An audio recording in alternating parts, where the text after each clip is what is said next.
What's going on, guys? Welcome back to Off the Jeep End. If you haven't seen our videos before, I definitely suggest checking them out. Give us a like, subscribe, anything's appreciated. Today we have Cupid, this 1995 Jeep Wrangler. I bought it for my girlfriend for around $1,250. It's got the 4-cylinder, 2.5 liter motor. Obviously, it's just been neglected on maintenance pretty much. As you can see, it's got a lot of oil buildup in here. A lot of oil on the fuel rail there. So we are going to clean everything up. We already cleaned up the hood, which was covered in oil. And as you can see, it's covered in power steering right now. That's because we had to do the power steering pump. We had to do the power steering box and the power steering shaft. If you've never seen the power steering shaft, we did do that on my Jeep. Also check out that video. We have that on the channel as well. But today we are going to be replacing the track bar underneath the Jeep. I just noticed it was bad. A lot of guys like to remove them. They say it drives better. And I'll hand it to you. My Jeep Ronda, the tan YJ. That one I removed the track bar out of. I couldn't tell you if it drives better with it on or off. I was young and I was like, screw it. Let's just take it off. This Jeep, on the other hand, I do have a set of bushings that I purchased for it. Ronda box here. And these are them, the bushings for the track bar. I can add it into the video later how much I paid for them. They're Daystar, which is a pretty good brand that I've found, at least for bushings and stuff like this. Relatively cheap, and we're going to replace those today. Enjoy. Okay, so starting on our track bar, we're going to start on the frame side mount. The other side is on the axle. Just right there, that badly torn up bushing there.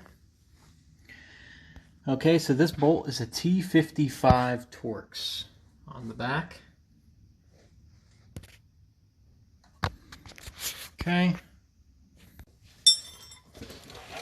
You're going to need a 13/16 on the nut side. Take a little hammer. Make sure it's on there nice and tight.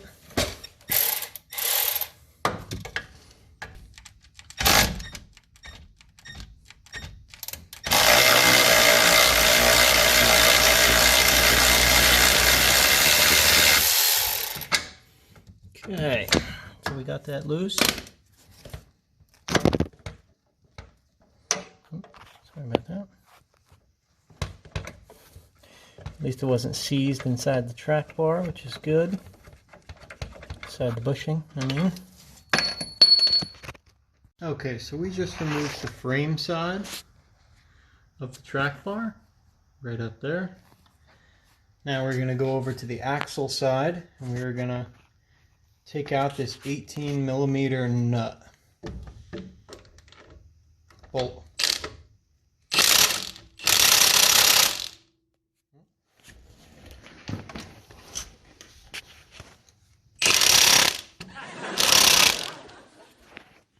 Alright guys, so it looks like we had a little problem with the track bar here.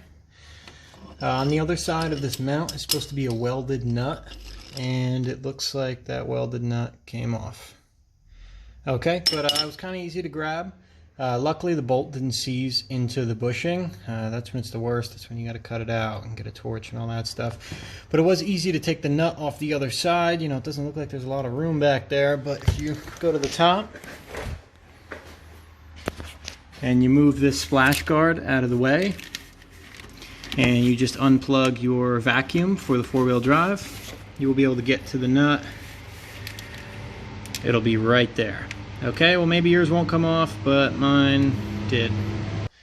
This is a method that I've used. It's pretty easy, especially you could use a hammer and a screwdriver and a torch and fight it, or if you get fancy, you could use an air hammer and try to bang it out. Me personally, I'm going to show you a pretty easy way. Everyone should have a drill at their house, and just going to take a drill, get that bushing out, and then there's a sleeve in there that I'm going to use a Sawzall and cut a very thin strip in, unless I can pry it out and break it with a screwdriver. But we're going to find out. So you're going to take your drill bit. Okay, so right here we have a 1/4-inch drill bit. Just going to want to drill around the sides.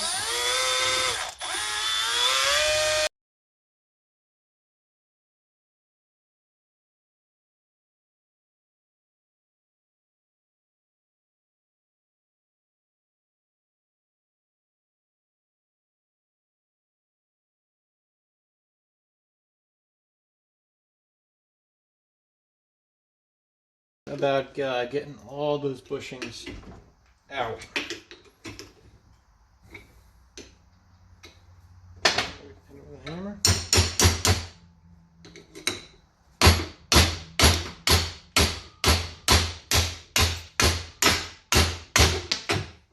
Okay. There you go. So now we're out. What we're gonna do next, grab a little grinding wheel, whatever's small enough to fit in there. Put that in your drill.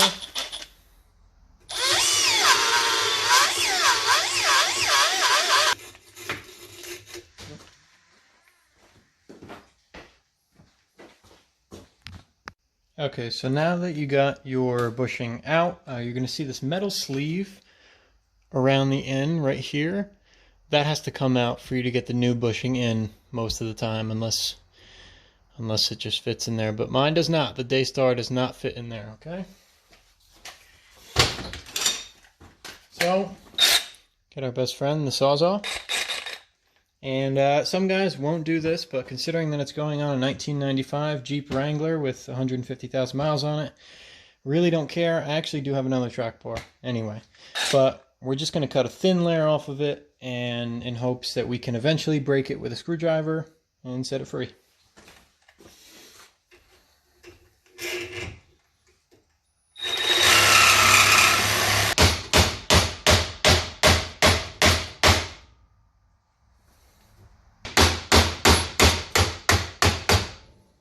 Okay, take that sleeve.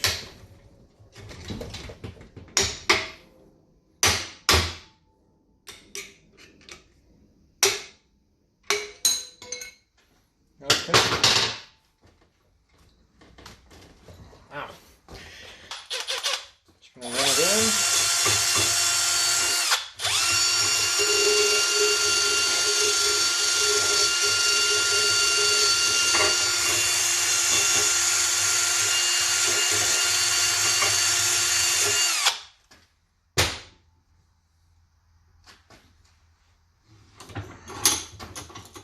Okay, and in case you're wondering, there you are. I just nicked it a little bit. Honestly, I probably messed it up more with the screwdriver than anything. But as you can see, we did not take much out of it. This is a leaf sprung vehicle. It's not too critical. Like I said, most guys take these out anyway. We're going to grab our bushing here. Okay, so this comes apart. And it's left you with the sleeve in the middle. Okay, so you should have 2 halves and the sleeve. So we're going to do one side at a time for this. We're going to insert the first side here.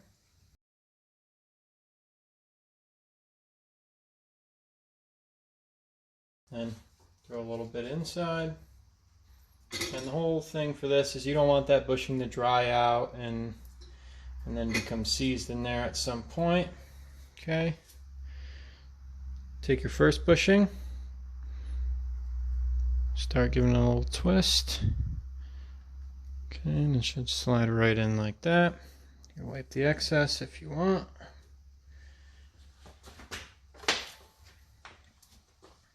Rag. Okay. To the other side. We're going to apply grease on the second bushing here. Okay. Push those together. Voila. Got a bushing. Take this one as well. Just gonna rub some grease on here. Okay, just make sure it's covered. Even try and get a little bit in here. Okay, now this is the part that's going to be a little bit more difficult. So what I did was take a channel lock, just get this fitted in here.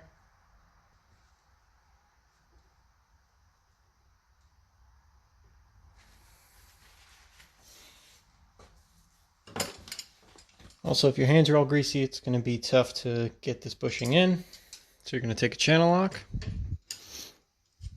Open it all the way. Slowly bring it down. Down and down. Eventually just shorten it up. There you go. Press the bushings together. Make sure they're all okay. And there you have it. Okay, so we put one side in right here, this bolt. And then we just fitted them together.